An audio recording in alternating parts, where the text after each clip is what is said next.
James had not been out to push coaches or freight cars in the yard for several days. He was feeling miserable. Oh dear, he thought, I wonder how long I shall have to stay in the shed. Will anyone see my red coat again? Why did I go so fast that I made a hole in one of my coaches that had to be mended with, of all things, a passenger's bootlace? At last Sir Topham Hatt arrived. I know you are sorry, James, he said, and I know too that you want to be a useful engine. People are laughing at my railway, and I do not like that at all.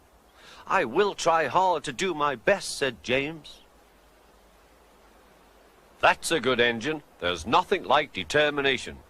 I want you to pull some freight cars for me. James was delighted and puffed away.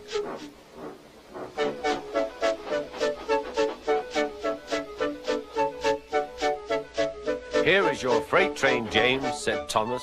Have you got some bootlaces ready? And he ran off laughing. Oh, said the freight cars.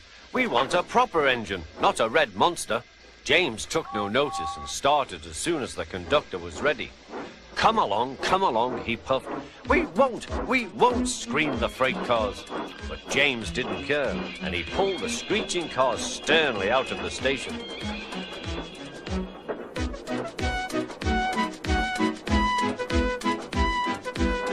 The cars tried hard to make him give up, but he still kept on.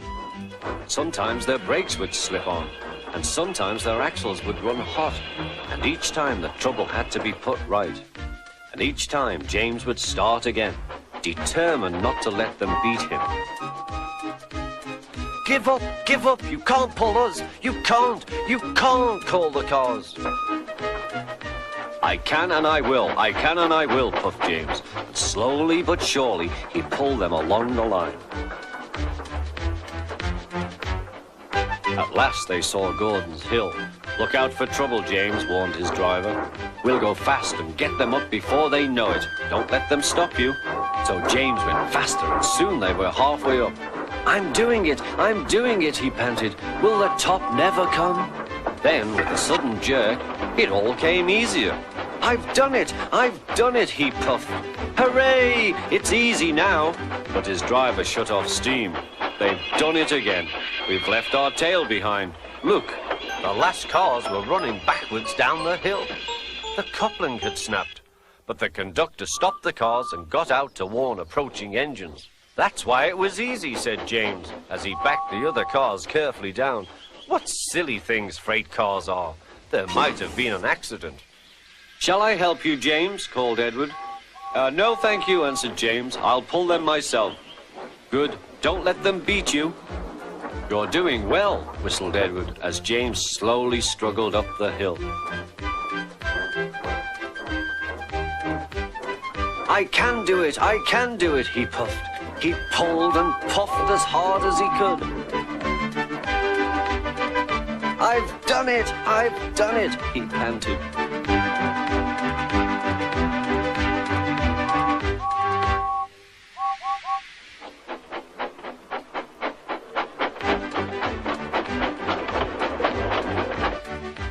They reached their station safely, and James was resting in the yard when Edward pulled up.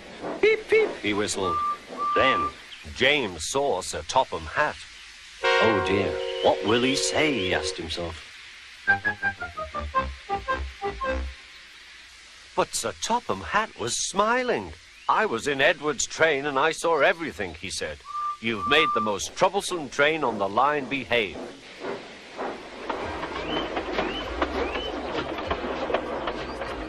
After that, you deserve to keep your red coat.